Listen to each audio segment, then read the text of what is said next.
Hello and welcome along to another live episode of the Tackling Sport podcast. It's Daniel Hussey here, and this week on Fan Stories, I'm delighted to welcome joining me die-hard Arsenal fan and obviously podcast favourite Cian O'Hannigan. Cian, welcome to the show. Cheers, Dan. It's good to be back on again. I'm looking forward to this one. Yeah, it's essentially an Arsenal fan TV, and I was saying to you off air, like the fan stories, I can kind of like give my own perspective on the club and my memories of a club, whereas Arsenal, I'm going to find it very hard not to kind of get emotionally invested in this episode. Yeah, it's a tough one for you to stay neutral here, but we can over next while we can discuss, I suppose, all our memories and our hopes for the future and the current process and everything like that. So yeah, I'm sure it'll be an interesting chat anyway.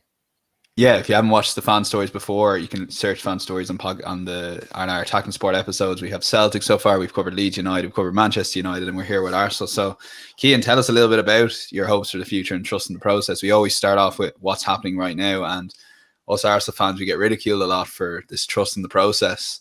And I've had a few small regrets. I've mentioned that on the back of what happened towards the end of last season. But do you still trust the process, which is, of course, Mikel Arteta's process? Yeah, I mean, I've stood by him for a long time now. Maybe, as I said, you can be ridiculed for it, and maybe I'm wrong to do so, but I genuinely do believe that he is the man to take us forward. He's obviously, there's no denying he's a young manager who's making, a couple of mistakes, which is probably, hindering some of our progress. You look at the Williams sign, I think everybody's accepted that's just a complete disaster, to be honest. Even on Williams' part, he's looking to get out now. Like, that's just one example. Some of his in-game decision making probably hasn't been up to the standard that a top-class manager, a more experienced manager, I suppose, would have. But at the same time, I think a lot of stuff he is doing behind the scenes, like, he's really got the team grouped together and giving hope for everybody, like, in terms of the way that the players are gelling after the Emery era. I think you can see progression in the way they're playing. While it's not kind of all coming to fruition quite yet, like it is a work in progress. There's no denying that. But with all the a lot of young lads coming through, which he's been doing, some of the signings have been very good, like, as well. And so far I think we've had a decent transfer window without it being too spectacular. I think we're going to hopefully focus on a lot of outgoings now, a lot of players which we need to try shift, which could prove difficult considering some of the high wages, etc.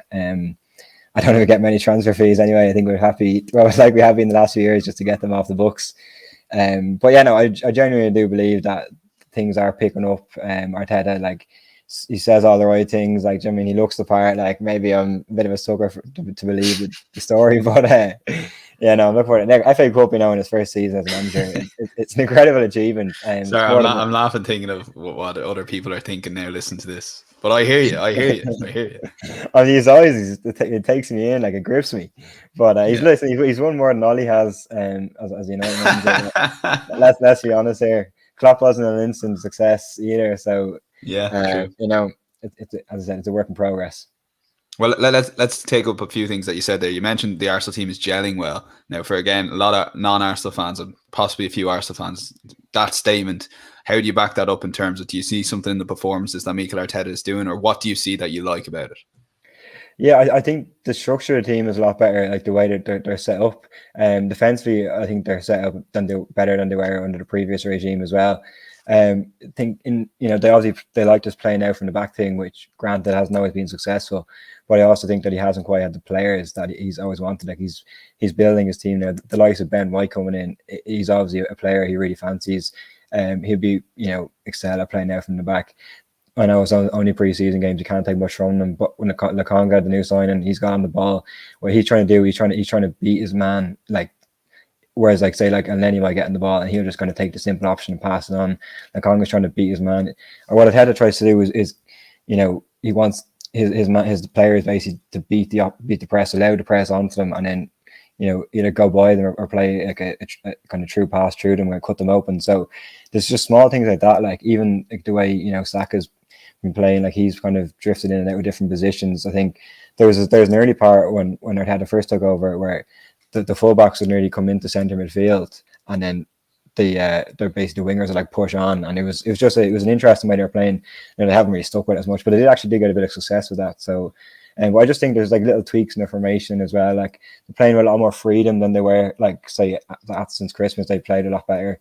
The likes of Smith Rowe coming in, he's just kind of going for it. And it's, yeah, I mean, I said it is going to take a bit more time. Like it's an aging squad mixed with like a lot of youth in terms of like, you know, the forward line, like Aubameyang, Lacazette, Willian, all these players.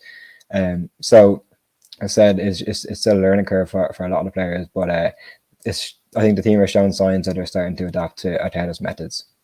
Yeah, you mentioned there, so Arteta's what he's trying to do is, or at least what he's trying to do towards the start of the season was, you know, beat the press and invite teams onto us, and then Arsenal can kind of try and play out from there. And it's kind of like drifted in and out of that at times. Would you be a bit concerned? You actually mentioned that yourself, that it's kind of gone. He's kind of like, when the big games come, he might revert to more, you know, maybe a back five, for example, or something a little bit of a different style of play. Are you worried, or are you expecting to kick on with this style of play from the start of this season and stick to really playing out from the back for like every single moment? Or do you feel there's probably a way or a place for that in Arteta where you can kind of adapt depending on the game? I think it's crucial to adapt, really. Like, I mean, especially when you look at the back end of the Wenger years, no matter what game you're going into, we were set up the same way, no matter who we were playing. We have that same formation, the same players, you know, same style of play, no matter who we were playing. And that ended up with us, you know, on the wrong end of a lot of, you know, heavy defeats. Whereas I don't think, you know, when we set up, you know, to kind of contain a team, to kind of, you know, counteract our strengths, I suppose, like that's, you know, that's all part of the game nowadays. Like, you can't just play the way you want to play. You have to adapt to the way your opposition is playing. So I think, that's going to have to be the way it's going forward. Funny enough, the five at the back, you know, was working well, and I would have liked to seen him like carry on with that. Obviously, that's not the way he kind of wants to play, but I think they did get a lot of success from that, especially when they're on that FA Cup run and knocking out some big teams that way. So, yeah, I mean, he seems set in his ways, which is fair enough. Every manager has their philosophy. It's just a matter of basically trying to implement it now. But as I said, trust the process, and it will happen. We've got a comment in from Sean saying, Sean Dunn saying, will Rob Holding turn into the new Chiellini with his new haircut? You're smiling away there, Guy. Yeah, geez, Rob Holding, he's a great player. Like, I have to say, I'm a big fan of him now, but Chiellini might be a bit of a push for you. You never know. He's definitely as fast as him anyway, I think. Yeah, looks a bit like him, all right. Yeah. I was shocked seeing it, but yeah, that might strike a bit of ruthlessness in it. But I think I had to go though, didn't it? Like, he was struggling, like year on year, it was getting worse, and it was like, Rob, just let it go, man, let it go. Yeah, he's committed to it, in fairness, and he's and in fairness, like for 2 million, didn't we get him? It's pretty good business. Yeah, like a bit of a bargain when you think about it. Like, he's played about 200 games for us, and now he's won a couple of big trophies. Like, he's been a part of the success. You know, he's been a part of the unsuccess, if you want to call it that as well. But yeah, I think for 2 million, I think he's a bit of a bargain. You said Arteta, and you mentioned players like Smith Rowe and Saka, and he's brought these players through. Like, I would argue that he didn't bring Smith Rowe through quick enough, where we were crying out for anyone other than Willian. And I think personally, you got a bit sidetracked. The fact I think that Willian was his man, his signing 100%, and he gave him every opportunity. Now, don't have any evidence for that. It could easily have been a club decision, but it feels like Arteta wanted an experienced signing and just backed the wrong horse and bring in Willian. But he did eventually bring Smith Rowe, and that Chelsea game sticks out to me in December, and one of Frank Lampard's last games, or was it possibly his last game, or where it started going wrong for Chelsea, really. And to me, I think the fact he's got those players through now, Smith Rowe's got that new contract, and the likes of Saka, although he had a disappointing finish to the World Cup, he was very one of England's best players at times, or definitely an impact player. Do you feel that now he's kind of made the few mistakes in terms of not going with the younger players now, but now is the opportunity for him to really back these young players and bring that bit of experience with them through possibly a few more transfers this summer? Yeah, I think so. I mean, I think he's still trying to find a balance. Like, I think that's probably why, you know, large part why Smith Rowe was kind of overlooked for so long, was that he just, you know, he had Saka playing. You know, there's a lot of players in that team, like even like Tierney, like he's played in Scotland, was the highest level he's played at. So he's kind of a few kind of starting players in that team kind of weren't, even like Gabriel came in, a lot of lads there, like, you know, they might be 22, 23 years of age, but they're still quite inexperienced. I think he was just a bit wary of, you know, if you feel like Willian's a player who's done it everywhere he's been. He's like, when I say everywhere he's been at Chelsea, but he's kind of won everything at Chelsea. Like, he's been a real success in the Premier League. So I think he was really relying on him. And Willian let him down terribly. I think his effort levels in particular were just, you know, whatever, playing poorly, but it's just effort levels just weren't there. So yeah, he's probably forced into, I think you're right in the sense that he kind of wanted to stick by him As I said, that's kind of where he was going wrong with his inexperience. He should have just cut him earlier and taken him out of the team. But I think, you still got to find that balance. Like, just, Willock went out on loan. Obviously, did really, really well at Newcastle. Like, broken a goal scoring record there. I think matches Alan Shearer. So, like, if from a younger player, I'm laughing, but it's true. Yeah, it's a complete credit. But like, I mean, that's why I was even Maitland-Niles. Like, he's a good player. He did all right at West Brom, like, without really doing anything too special. But like, he's another player who broke into the team and was doing well. And I think, Martinelli is the same. I think he's just wary of throwing too many young lads in at the same time. I'll be intrigued to see how Balogun does this season. Like, Lacazette's on the final year. Will he stay or not? It's hard to know. But if he, they're rumouring Tammy Abraham. I wouldn't fancy Abraham at all. Personally, I don't really rate him not like that highly, I suppose. I think I'd rather see Balogun get a bit of a chance. See what he's like. The Tammy one's interesting, isn't it? Yeah, it's like I can see him doing all right for Arsenal. It's just a case of, is he better than what we have?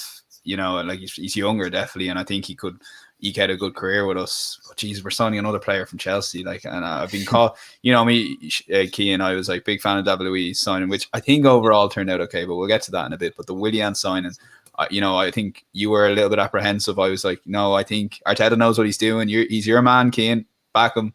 And then he absolutely let us down so I'm very wary about Chelsea signings now. There's been other ones as well. Obviously, William Gallas springs to mind too. Yeah, I actually was thinking about him. I'm sure we'll get on to him a bit later on as well. We will. I have it written down here. Yeah. Chelsea seem to sign our players with like Ashley Cole and Giroud, who don't do half bad for them. So I think we're missing something here, so. But I mean, sure. Look, it's it'll all be revealed, I suppose, coming up. Yeah. So the outgoings. What outgoings do you want to happen? And it may be a probably better question. What outgoings will happen? Willian's still at the club. Like, Shane reminds us this all the time. Willian's still there, and as long as Willian's there, I don't think I'm comfortable. Like, considering his rumored wage is $1 million a month. Yeah, which is, when you say that out loud, is a bit bleak. Well, he's the first one that has to go, and I think until he does go, it's like we've got rid of Ozil now after such a long, saga and all that. And I think it'd just be the same with Willian, just waiting for him to leave, paying away too much money to do, absolutely nothing. It's until we get rid of him, as I said, it's not going to be, it's not going to be a good look. I think Bellerin will go. I think he's looking, into rumored. I think he's kind of, in fairness to him, like, I always liked him. I thought he always, went through spells of playing really well, but I think he always did his best for the club. I think he was said himself he wants to play abroad. I think it's no hard feelings if he wants to head off. I think the injury kind of did it for him, didn't it? Yeah, I think a lot of Arsenal fans got in his back too much. I wasn't a fan of that. Ourselves included, maybe at times. Well, yeah, but like, I think, I suppose. But yeah, listen, I think he's going to head on. I said, fair enough. Willian has to go. So that's our right. That's our right wing for most of the season gone already. Willian and Bellerin. Yeah. Good start. I think I'm torn on Lacazette. I think that he's got 12 months left on his deal. I'd love to see him stay another year, but I don't want him to see leaving for free, because we've done that before. He's one of our players. I think he's 29 now. He's one of our players, probably worth a bit of money. He might be 30 now, but I'll probably let him go as well, which might mean we need to bring someone in. I know I said I want to see Balogun come through, but we just need to be wary of the fact that he is, as I said, a young fella. I think getting a bit of an experienced player in would help. I think Lacazette's kind of hit and miss, I suppose. I think he's hit. Yeah, just before we move on, like I said, he's hit and miss. But for 10 games this season, I thought he was our best player. And I remember saying to Sean watching games, going, we build the team around Lacazette now as our holding up number 9. And he played a couple of atrocious games, and I turned to Sean going, get rid of Lacazette. And I think that kind of sums him up. And he's not doing anything. It's not like he's not working hard or not. It's just, I don't know, there's something that's always been that little bit, maybe not too dissimilar to Giroud in a different sense, where he's just not world class, and maybe we're still holding on to that, wanting world class players maybe. He goes from looking leggy to being so full of energy, and like from one game to next, and you wonder like how it happens. And then he some great finishes for Arsenal, and then some horrendous misses. Like, I mean, it's the inconsistency. It's kind of sums up Arsenal at the moment, to be fair. But he's an interesting one. It's kind of one of them that could go either way. Few young lads, I think I think Willock will probably leave. I think that because they can get a bit of money for him. I think that'll be enough for them to, if they can get 20 million even for him, I think they'd be like, listen, we need that money to reinvest elsewhere. Likewise for Nketiah, it won't be worth 20 million, but I think he'll go. He's got 12 months left as well. Never really convinced. Kind of happy to see him head off as well. So there's a few outgoings there. I'd like hoping Cedric leaves. Which would mean we need a right back of him, Beller and Boko. But again, just never a player, never really kind of settled that well and had the odd good game. But I think overall it was a poor signing. Downhill since that Southampton pass, wasn't it? Yeah. He kept trying it, and after that, he thought he was like play Pirlo in the middle of the park there. Like if ever a man, and you see it with the odd player you play with on GA or underage teams down through the years, they make a pass like that, and it's the worst thing that could happen to them. Yeah, I've been guilty of it myself. Same. I'm actually thinking of myself. I ate one Hollywood pass, and then the next 10 times I get the ball for the Gers, I'm like, let's try this Hollywood pass. For years I was at it. Now I've only now cut it out. But I think Cedric, if anyone, go back and watch that pass against Southampton for the goal, it was amazing. And he kept trying, and he was atrocious. Like, but any more outgoings? The only other one I actually fully forgot about until I saw him playing in the preseason friendly was Kolasinac. I think he needs to go big time now. So again, he's another one. We'll probably he's on the list now. Anybody that can take him, just take him off our hands. He's on the big bucks as well. Like he's on 100k because we got him for free. Yeah, exactly. Yeah. I'm sorry, the one man I nearly missed too, who has nearly been the death of our friendship, is looks like he's almost out the door, and thank God for that as far as I'm concerned. But as Switzerland's best players at the Euros, Granit Xhaka performed on the big stage. Tell us why we should get rid of Granit Xhaka and why he hasn't performed for Arsenal over the last 4 seasons, I think. Yeah, I mean, I suppose one of the things I was saying about was when Arteta likes, to draw the man in and beat your man, something that Xhaka just can't do. He just hasn't got the pace. As simple as he's very, like, in fairness, he can pick a pass. Yeah, he can score the long range goal, good leadership and all that on the pitch. But I think he's just not suited to the way Arteta wants to play. And I think maybe Switzerland do play the strengths in a way, which is why he kind of, fares better for them. But under Arsenal and under 3 different managers, I think, I wouldn't say he's been, poor as such, but I think he's had a lot of really, really poor moments that I think ultimately he's cost the club a lot more than he's, won us points wise. So, I'm happy to see the back of him just for frustration levels alone. I think we're never going to move forward without, getting rid of someone like him. I think he summed up Arsenal, you know what I mean? And I think you need to get rid of these lads and make it more about the team than the players. And he was guilty of that on a few occasions, but like the Palace game when he threw the armband down and told the fans where to go. There's other times. I'll help you with your examples. What I say, yeah. Like how many red cards did he get? The unnecessary red cards. The Burnley one was shocking as well. Like all these kind of things. Like, but what I would say, and I agree with you on the pace thing, and I agree with you that he does. Definition of Arsenal, the definition of Granit Xhaka is right beside it in the dictionary, if that makes sense. They're pretty similar in terms of what they actually do. But I would disagree. So I could see a way we could play well with him in the team and with Arteta's style of play. I don't know why him and Partey never really worked. Like they didn't. They should complement each other.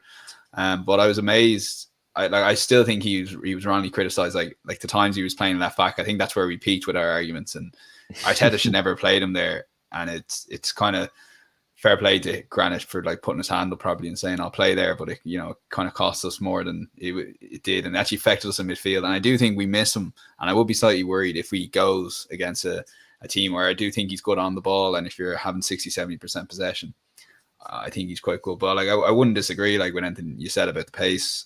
But I do think Arteta could potentially make him work. I don't know if he's completely gone yet, although it is kind of looking like he probably will, isn't it? Yeah, I think they're saying they're just a small bit part of an evaluation of him. So, like, I mean, it looks like it's pretty close. They're saying all parties are pretty confident of an agreement. So, Xhaka looks like he's agreed terms. It's just a matter of, just waiting at this point. I think it will be one that will definitely go through. So, yeah, sure. We'll see. You say hopefully. Yeah, hopefully. Like, I think maybe I'm kind of just praying that to be honest with you, but it looks like it anyway. Yeah, so we've got William Beller and Lacazette, Joe Willock, Eddie Nketiah, Cedric, Kolasinac, and Xhaka. They're all leaving this summer. Yeah, And the goalkeeper situation needs to be sorted out. But I don't think we can even get into the second. Well, we have a comment, so we'll get into it now. So Ramsdale coming in from James Mode, who's obviously a Tottenham fan. For those who listen to the podcast, there's rumours that we might get Sam Johnson for around the 12 million mark, but we could be looking at Aaron Ramsdale for 30 million plus. Like, I can see some sort of logic in the sense that they're looking for a young second keeper that maybe eventually will take over from Leno. But Jesus Christ, 30 million for a second choice keeper. There has to be someone else. Like, and I do think Aaron Ramsdale, he was pretty poor for Sheffield United for at least, half of the season, possibly 2/3. But those last few games, I particularly remember the United game, he's very good. There was a game against Liverpool, he was very good. So I do think he's done well second half of the season. And I think it's, he kind of went through that bad phase. I wouldn't think he'd be a bad keeper as a backup if you had him already, or 10. Sorry, I just see the same James saying, Dan, you're better than Ramsdale, as I'm rambling on about Ramsdale, justifying it. I think I'm justifying it more because we're linked to him, but I do think there is a good goalkeeper in there. But Jesus, not 30 million backup. I agree with a lot of what you said. I actually rate him, to be honest. I think he is good. Like, as I said, I think there's a good goalkeeper in there. Now, I think 30 million is extortionate, and it would be mental to pay that amount of money. Like as I said, if you already had him or you got him on the cheap, then he would be a good second choice. But we can't be there, like, especially with all the thing with Martinez selling him last year. Like, he just looked like an absolute joke. Like, I mean, that hasn't aged well, has it? No. Now, in fairness, granted, we needed the money at the time, like desperately. Like, that's why ultimately I think, and in fairness to Martinez, he said, like, I want to either be number one or I want to go. So a decision has to be made, probably the wrong one in the end, but again, it's another Arteta decision that probably didn't go to plan. Doesn't vote. Common team here. Is there a common team? I think so, yeah. It doesn't look good for me. But yeah, no, like, listen, Ramsdale, like, they can't be going out. Like, I mean, we have a limited budget as it is. There's other areas of the team we need to strengthen before spending 30 million on a backup goalkeeper. I don't know who we think we are if we're going to be at that, like, so yeah, no, like, look, we need to go with someone like Johnson. If he was available for like 10 to 12 million, would be a good signing. I think he's 28, like, he's kind of that decent age. Performed relatively well for West Brom this season again, despite making I remember he had a bit of a howler against Spuds, which it was just never nice. But yeah, like, I mean, I said, Ramsdale, just a good goalkeeper for a mid-table Premier League side, and probably have a good Premier League career. But I just don't think he'll be at Arsenal, not for that price anyway. Yeah, before last question on modern Arsenal before we move on to the good times. Ben White, happy enough with that sign? Yeah, I think so. Initially, when I saw it, I was like, "Poof, like 50 million is pretty steep." But now, yeah, no, I'm sold on the whole idea of it. I think, obviously, you can look at anybody's YouTube highlights and I'm like, "Geez, he's a great player." Like, you probably look at mine, you find some good moments there. I think you would. I think you'd get a good, yeah. But I do think that, like, I do think that he will overall be a success. I'm pretty happy with it. I think it's good business. Like, he's young English player, versatile.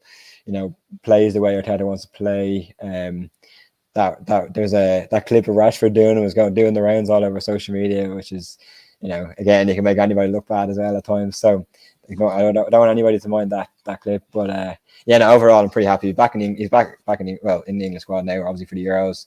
Didn't get on, but I think he has a good career ahead of him for England and hopefully for Arsenal as well. So looking forward to seeing him and really happy with that sign.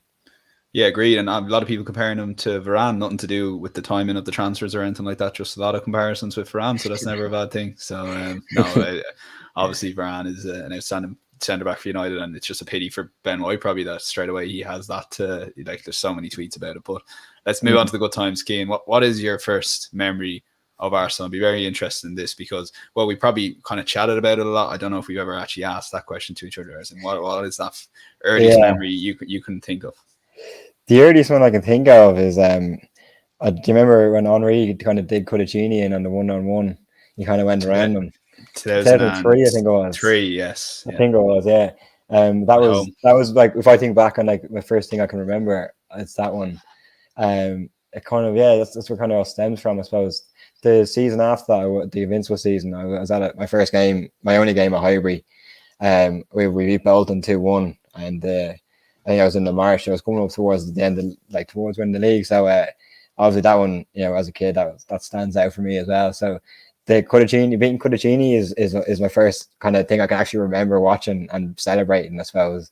and then they shortly followed after the next year. Obviously, the Invincibles. That was something I'll never forget. Anyway, considering, especially looking back now, like you're kind of like, wow, like that was, if that was me now. I was at that game, and we were about to go unbeaten, and it was like a hybrid and all this kind of thing. I'd be, ecstatic. Like, so it's looking back, it's a good memory. Like, it's a pity we probably were born too late in terms of these Arsenal teams. Like, we were that age group, and similar to you, like I remember the Invincibles, and I remember a small bit of the 2002-3 season, and one or two small bits of 102, but nothing major. I had the video of the previous season, which kind of brought me in, but it's amazing that we missed most of that. Like you're saying, the kudos, you didn't think 2003, like we only won the Premier League and then the FA Cup the following season in 2005, and that was it for 10 years.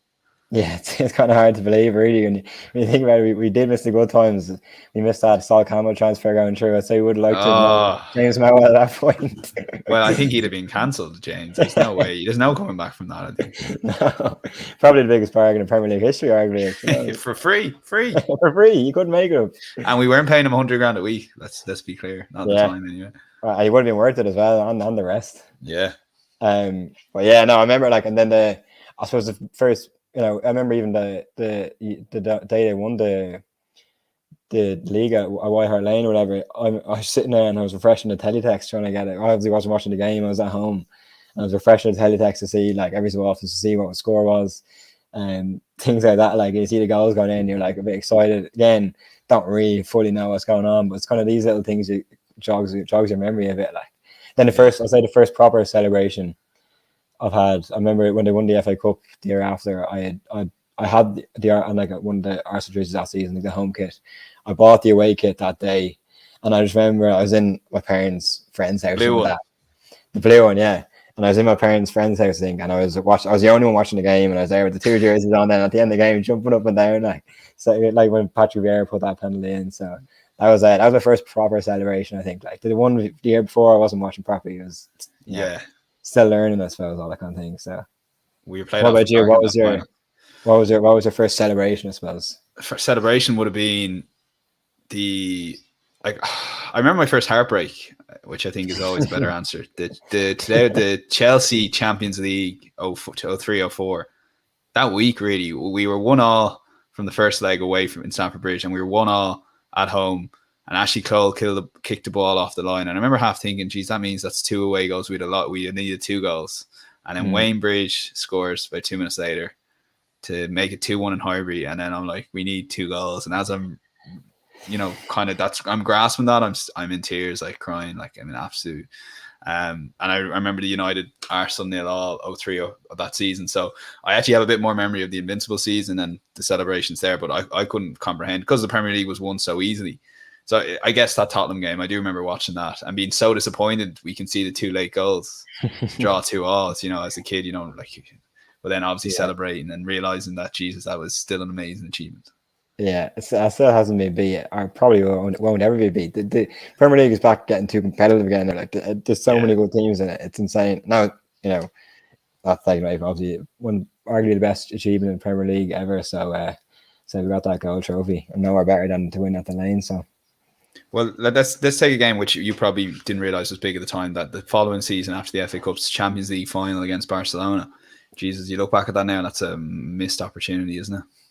Yeah, well, funny enough you say that. Like I'd say would be my first heartbreak. Like, I remember just sitting there so deflated and broken and upset after that game. And I think a part of it was because I probably wasn't used to losing as well. Like, obviously it was such a big game.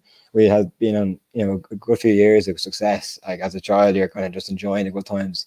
You're not used to, you're not ready for the heartbreak when it actually doesn't go your way, especially such a big game. I think I was better equipped to deal with it then than I would be now, to be honest with you. Like, but it was that was one that you look back on, you're like, I still think we should have won that game. The decisions, I think the offside as well. Like, it still haunts you a bit, like, But actually, funny enough, well, I have to give her a shout out. This is me and Shane. I always watch this video on YouTube. If anybody wants a good watch, just Google Mike Riley. Don't Google. Put into YouTube. Put in Mike Riley and watch the highlights of when United beat Arsenal to end the Invincible run. It's the biggest disgrace you'll ever see. Some of the decision makers that game is disgraceful. So just enjoy that. Anybody who hasn't seen that clip, Mike Riley is all you have to type in on YouTube.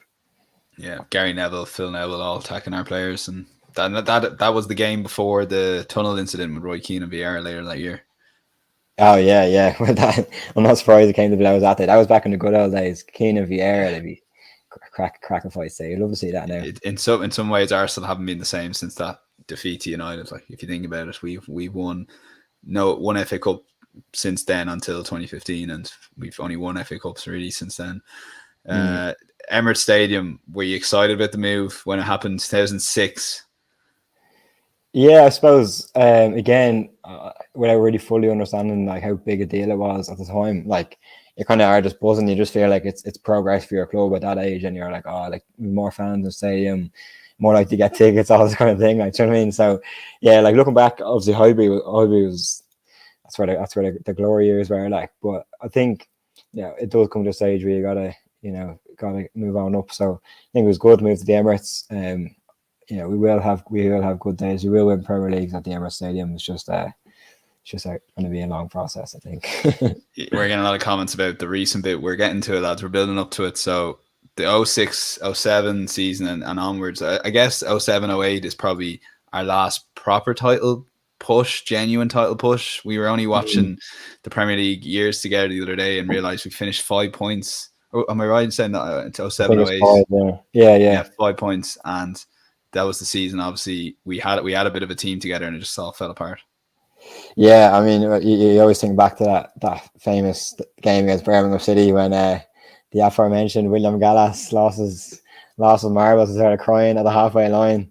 Now, obviously, Eduardo had broken his leg. I think we'd given away a very dodgy penalty in injury time. Like, that was never a penalty, but the way he carried on that, I think that's arguably one of Wenger's biggest ever mistakes, making William Gallas the captain, because clearly he wasn't cut out for it. Like, if you had someone like, I don't know, it's just someone like John Terry there, like, I mean, for example, a great captain, you never see him carrying out that. He'd be driving the team back, like, right, next game, lads, we have it, like Steven Gerrard, all these kind of obviously great players now. Arsenal maybe didn't have one, but even still, like, to have someone like William Gallas there, who clearly was just throwing tantrums, like, it's just that cost Arsenal the league that year. And we just never really recovered from it. We were a couple of points clear at that game, and then fell apart. We weren't even in the title race at the end of the season. That was in February, March when that game happened. Yeah, for those that don't know, the penalty was given by Gael Clichy. He seemed annoyed, and not just the ref, but also Gael Clichy. So he instead of lining up to follow the rebound in for the penalty, he stood on the halfway line, kicked a few bins, eventually sat down on his squatting until the goal was scored, and then he lost the head again. And the full-time whistle blew, and everyone's off the pitch bar William Gallas, and the tunnel, as far as I remember, was in the corner, and Wenger had to go all the way back out to the halfway line and drag him in like a teacher, like, do you know what I mean, or a parent just bringing someone home for school. It was a bit embarrassing, like. Yeah, I mean, maybe that's where it all started going wrong. We've had all these calamity moments since then, and that was right up there as well. Proper embarrassing. Because Arsenal built a bit of a team. You had like Fabregas, Samir Nasri, Alexander Haleb. They're really good attacking players. And, Henry had left the season before, but it seemed that Wenger had this new style of play with smaller players, more technical players, that was going to work based on that season. But it just, for some reason, well, we kind of know that the absence of Patrick Vieira, probably the next like 7, 8 seasons probably followed the same pattern, where we ended up just not finishing anywhere near challenge for a title and barely getting top 4.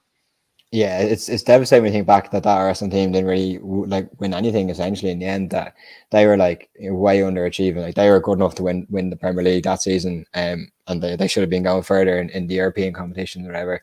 I think I had Adebayor for when he was playing. He was balling, like, you know what I mean. He was a great player. Van Persie was there as well. Like, he was a cracking player on his day as well. Like, obviously. But like all these kind of the one I loved Alexander Fleb. He was just so silky. He didn't even get many goals. Like, it was just the way he played. It was just unreal to watch. And some stuff he did with the football, you'd be like, And Fabregas, obviously, we watched back Fabregas highlights together at times. You're like, he was even better than I remember him being. So good. Yeah. I don't think we appreciate it at the time, because we just come off the Invincibles, and you had like Haleb actually reminds me a small bit of Jack Grealish off a different wing. He plays on the right, the socks are down, he's very silky. It's that kind of player. But I think that one of the games that stood out for me, probably one of the biggest heartbreaking moments, like obviously in 08-09, I think we lost to United in the Champions League semi-final, but it was probably the season or two after when we lost to Barcelona. and beat them with Arshavin scoring that winning goal 2-1 in the Emirates. And I think we were 1-1, where we were very close to it, or possibly 2-1. I think we at Barca were 2-1 up, and we had that chance. We were right in the game, and Robin Van Persie kicks the ball away and ends up getting a second yellow card. That was another disgraceful decision. Like, that was there in the new camp, 90,000 people. Like, he clearly doesn't hear the whistle and gets a second yellow card of kicking the ball away.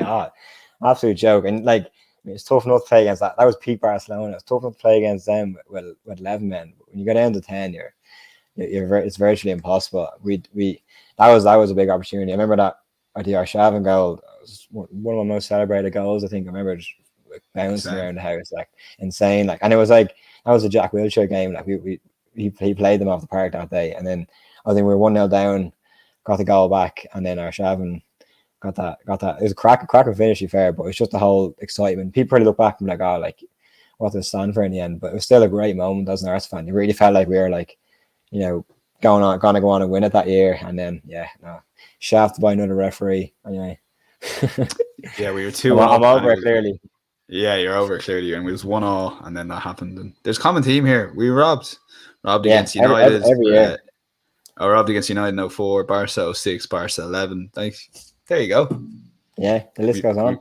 This is why we had this podcast. Like, sort of these answers. It just seemed that after that seemed to be Arsenal's like last great team, and like eventually we did get over the line. We're winning a trophy in the FA Cup, and it was some relief. I know you went into town to watch that game, Arsenal Hull City. I was at it. It was incredible, wasn't it? And Jesus, it was going 2-0 down in the cup final. It just seemed like the writing was on the wall, because at that stage some pressure was starting to come on Arsene Wenger.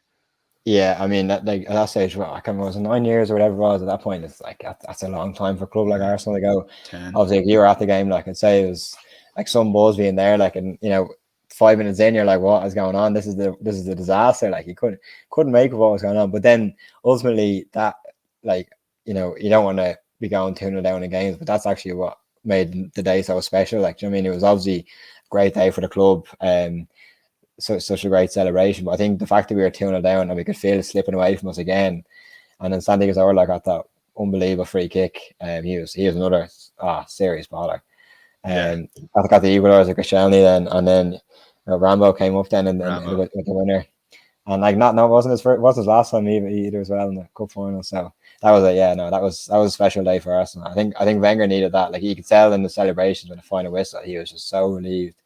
There's some buzz, but a great day. And that kind of built us to I think we had 10 FA Cups then. That was our 10th one, and then we went on to win a couple more, and now we're like the most successful team in that competition. So people say it's not what it used to be, but I mean, you say that when you're losing. When you're winning, that feels great. Like, so obviously you'd rather win a league title or whatever, but still, it's better than what Spurs are winning anyway. So yeah, well, that's it. I think that's our level now. We got to try to fight off the likes of Spurs and Villa now after their outrageous Smith Rowe bid. But like that Wenger, like, it was a sad end, wasn't it? And the 15 was great. We won it again.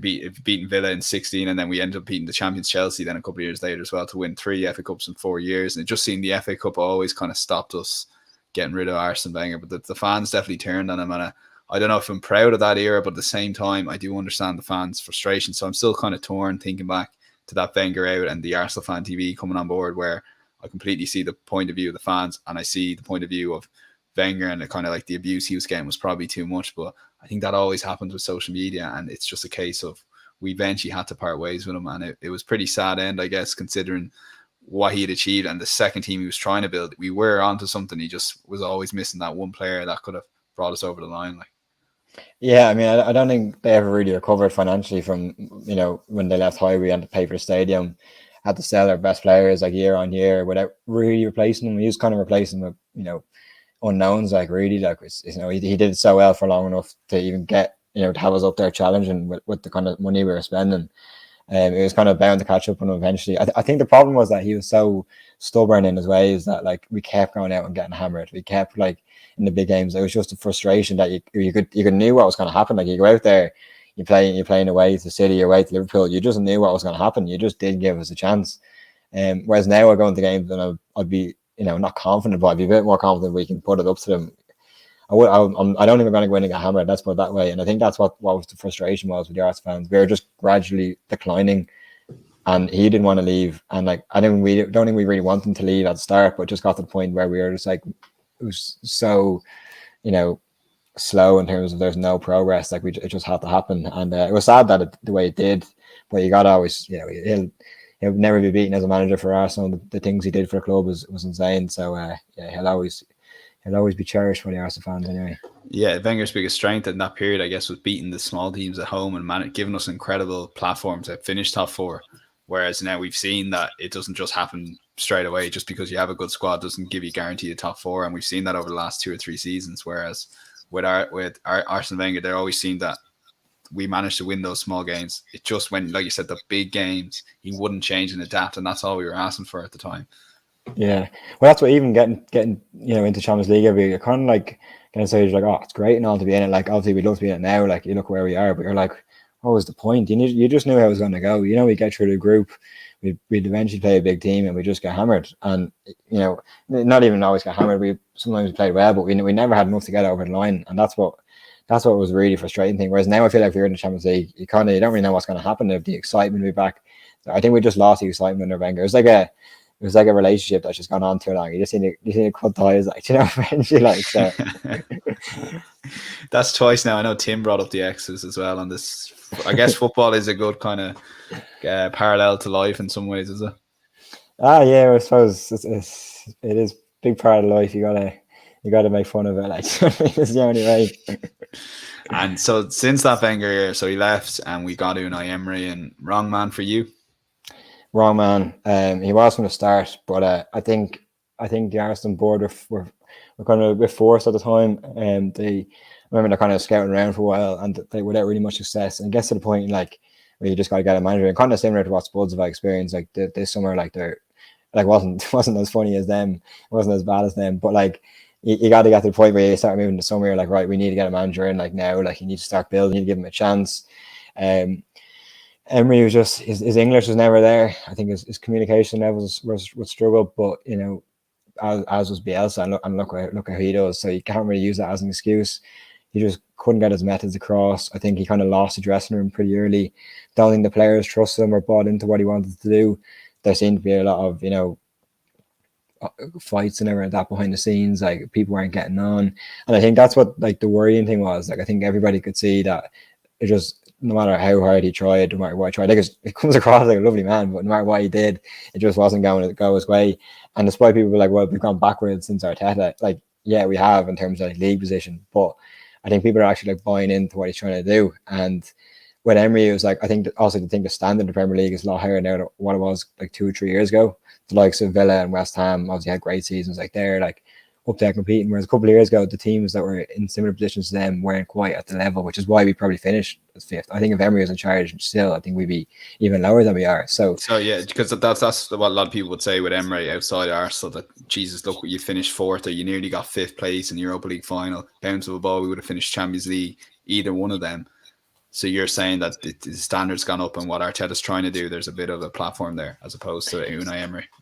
Yeah, I think you can just see that, like I said, people buying into what he wants to do is crucial. Like if players aren't interested and they're like, they're unrest like behind the scenes, like it's never gonna. Once that happens, you can't get it back essentially. And I think that he had been at PSG, he struggled as well in the Champions League there. The big names there. I think Neymar was there at the time, and who was the other one I was thinking of? Or someone else anyway that who also weren't happy with him there, and they were a bit too kind of running the show there behind the scenes. It should be, he's now. I think Arteta's a lot more ruthless. He comes in, he's like, listen, if you're not buying into what I want, you're gone, essentially. And I think, that's where Emery struggled. And once he kind of lost that dressing room and said he just couldn't get it back. And I think we would just regressed. And then again, he just made it out to be a laughing stock as well. So I think it was with the language barrier and the good evening and a whole lot like that. So yeah, look, it was he's done well. Like he's done well in the Europa League with Seville, and obviously won it with big win. Yeah, big win for us, wasn't it? Just to keep Shane quiet in this house. Yeah, well, Shane deserved that with all this chirping about the good evening and all this kind of shite now. So he deserved nothing more than to be piped down by Emery himself. Like, yeah, he only says it a handful of time now. A lot of comments still chirping on Arteta. Just before we get to quick fire, is it harsh? Like, can you see where people are coming from, where they look at Mikel Arteta, and Jim always says he's a good looking guy. There's a lot of kind of the media darling, and Ollie's gotten a hard time. If you look at it in the cold light of day, like what Ollie's doing at the moment with United, the signings he's getting in compared to Arteta, can you see where people are starting to turn on that kind of principle small bit? To a certain extent, like Ollie's been there for 3 years and he hasn't won a trophy, which is mental when you think about it. Like he's he's in charge of arguably the biggest club in the world, and he hasn't won a trophy in 3 years, and he's still there. Like I think that's quite unbelievable in itself. Fair enough, they're starting to make these signings, but I think they're one top class manager away from winning the Premier League. Like, do you know what I mean? Like, that's how close they are. I don't rate Ollie at all. I said Klopp wasn't an instant success, and he actually had previous at Dortmund.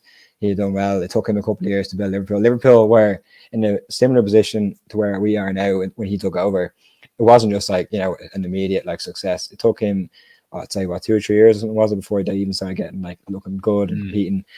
They had signed, I think when it got Suarez and he was big for them, whatever. But all that kind of thing, like he we were basically, it's going to be a slow process, but I think you can't just write him off too early.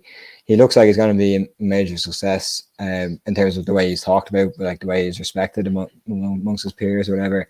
So I think it's just give him a chance is what I think. I think I can't see any obvious successor that will come in and change it and improve it either. So I'm happy to give him another season. The end of the season, I might revoke my thoughts and I might change. Exclusive. Depending. That's a Tackling Spork exclusive there. It's like, I mean, I've been living with this man now, and he hasn't said a word about this timeline he's suddenly imposed on Arteta that he's got to the end of the season. Well, at that point, he'd been charged 2.5 years. Like, I don't want him to go like Ollie. He's already won more than Ollie anyway. But like, you got to be like, right, if we finish 8th next season again, you're like, right, come on, like now.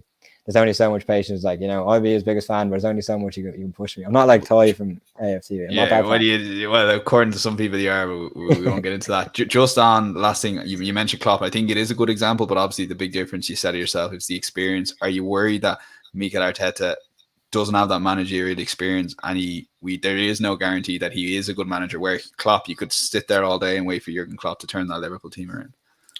Yeah, like obviously, like it is definitely a concern that he's now obviously this is his first proper position in charge of as a manager. So like that's always going to be a concern. I said he's made a lot of mistakes so far. I think he's actually learned from a lot of his mistakes as well. But he's intelligent. He knows the game really well. It's just I'm backing him more, maybe more in hope. But I think he believes it, and I think he's convinced me. If he believes himself, like, do you know what I mean? I think that's half the battle. I'm on the Arteta train, but I kind of veer now and again. I do look at the stops outside and I might want to get off here, but I have stuck with him and I will stick with him. And I do think there is something there. We'll get to the quick fire and we'll incorporate some of the viewers' questions and comments in as well. So, your favorite player for Arsenal of all time? That's a good question. All time. Your favorite now. It doesn't have to be the best. Your favorite. Who that one player? Like, yeah. It's probably is boring, like, but it is what it is. It has to be Thierry Henry, just for the stuff that man did. It's just incredible. Like, if you watch him back, there's always one game I love, the we beat Madrid 1-0 at the Bernabeu.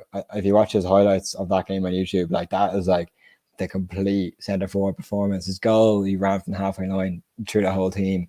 Unbelievable. The way he played in that game, his hold up play, his touches, his pace. It's if you ever want to watch the most complete performance of a striker, that's it. And that just summed him up. And some of the stuff he did over the years, like, might be a boring answer, but he was insane. Best Premier League player of all time. It's your answer, man. The worst Arsenal player. There's a lot of them. I think the one that's driven me the most mad, so yeah, probably one I hate the most was Mustafi. A recent enough one. I really I just couldn't get on board him. Every time he played, I was like, this fella. I blamed everything on him. Like, maybe that was more me. That was a problem. Like, but he convinced me. And the money we spent on him was the other thing. Like, he spent 35 million on an absolute donkey. And he honestly, I think, arguably our worst ever signing. Definitely in the Premier League era. I think it's shocking. So bad. I suppose favorite manager would be, and I don't normally ask because it's always a big manager, but it's Wenger, Arteta. You got to still go with Wenger, don't you? Yeah, it has to be Arsene Wenger. What he's done, transformed English football. He's invincible. Can't top that. And the worst manager. Unai. Yeah, I was thinking Unai. What's your favorite memory? And then we kind of went through a few of them there, but what is your favorite memory or favorite moment as an Arsenal fan? I'd probably say I did like that day we beat Hull in the FA Cup. As I said, the way the game panned out, I was in an Arsenal supporters club in town with my dad, and we were just having a few pints. The place was jammers. In my head, I'm picturing it as the next best place to be after being at the game. Like, it was there, the place is hopping, the songs are going, pints were everywhere, sweaty lads on top of each other. It was just a great day, and especially for the 9-year wait, 10-year wait, whatever it was. But yeah, that was probably my best moment. So worst. I'd say the Champions League after that final. Okay. The other one that really hurts me was the Carling Cup against Birmingham. I don't know why. Like, it was a bit not the biggest competition, but I think I was just so built it up in my head. It was like, we've got this trophy, all this kind of thing. It's a weird one. I don't think it was like. I think it was just the whole idea of it that upset me more than the actual loss itself. But yeah, definitely the Champions League final was the worst. Still, Obafemi Martin's still haunting you. Yeah, it was and the way we lost as well. Just typical Arsenal. Yeah. We've got a couple of questions in. What was your most recent heartbreak? Which I thought was a good question from Sean. The most recent heartbreak. Jesus, a few times last season you'd be sitting there raging. Well, I'll go first because it says lad, Villarreal, the Europa League, that second leg, and the way we didn't attack or anything. Yeah, I was thinking the Atletico Madrid one when we got knocked out in the semi-finals of the Europa League. That hurt me as well. Like, I was 2-3 seasons ago, whatever it was. It was just I remember actually the final we lost to Chelsea. I remember I don't remember if you were there. We were in the pub and it was just like, actually, look, we lost that anyway. We all just went home and we weren't too deflated or whatever. But the year before got me because I was like, I think that was when Arsene Wenger was still there, I think, and I was like, we'll win this competition and then come back in the Champions League, and never happened. What's your expectations for the new season? We kind of covered the Arteta bit of that question from Connor Swords, Chelsea fan. What is your expectations for the season? And I will be clipping this out if you say something outrageous. So, to win the Premier League, honestly. No, I'd say I think to get back in the Champions League, top 4, I think that would be a massive success. And I think anything under that, I'd be disappointed. Maybe call me optimistic, but as I said, I do think that we are building something good. Another season, Arteta has under his belt last season, another year of experience, all this kind of thing. But I do think I wouldn't say he should go if he don't get it. It depends on how the season goes. If he finished 5th, 6th, it depends on a lot of things. But I'd be disappointed if he don't get back in the Champions League straight in. No Europa Conference, no Europa League. Get rid of that shit. Yeah, but the Conference League as well. We'll get. It's something you said earlier. The teams are so good now. United, City, Chelsea, Liverpool. There's 4 teams already better than us. So, you could come 5th and have a really good season. You know what I mean? So I think the standard of the Premier League at the moment is probably rising and continuing to rise. Yeah, no, of course, like it is, and that's kind of what you want. You just want to be competitive, and you want to beat the teams. Obviously, if they're as good as say they're as good as they are now, it's even better to be beating them. It just goes to show how much we will be coming on when we beat them all. So, top 4. Obviously, as I said, you listed 4 teams there pretty easily, but we can surprise you. There's always a surprise team, and it could be us this year. Yeah, the fact we're a surprise team probably says it all. Last 2 questions: who's your player to watch this season from Connor Swords as well? Balogun up front. I think he's going to get a good chance to sign the contract. He's going to definitely come in behind Laka and all, but if they stay, he'd be definitely the 3rd choice. I think he's a real prospect and a good one for the future. And Lakonga looks very good as well. Do you hate Tottenham Hotspur? Is the final question.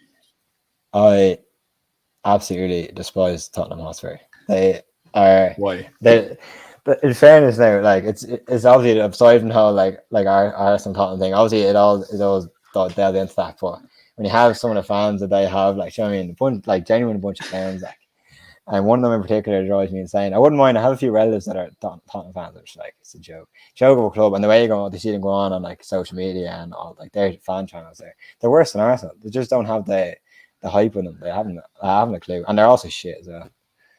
So. Do you think they do you think we've fallen low enough now? We're spending too much time focusing on Spurs, or is that just the harsh reality?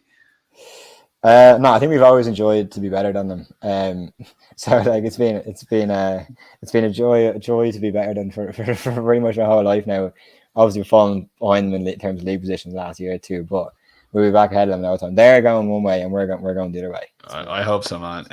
Sorry, Connor just called them Spuds, haha. Like you just love calling them Spuds. Like you've always second nature, isn't it? Yeah. It feels weird to me to say Spurs. I couldn't even say that. It's a Spuds thing. I have heard it before. It is something you didn't just make that up. Yeah. No, I think I've heard it before. My dad used to always say it, and then I just kind of caught on. And then you see him get hammered, you're like, Spuds got mashed. Oh, so Brian says it. I didn't realize that. Spuds, yeah. Spuds. I'm going to start saying Spuds. I think it's so disrespectful. I think it's brilliant. Yeah. So, like, I don't know what it's something about all the Spuds.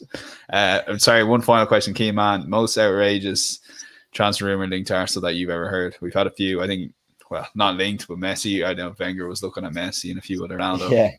Yeah, Messi's the one he said when he brought Fabregas, he tried to bring Messi apparently, and the other one he had Ronaldo apparently had an Arsenal shirt with his name on it. Was that close to signing before he switched to United. So the two, you can't beat the two of them. They're ridiculous.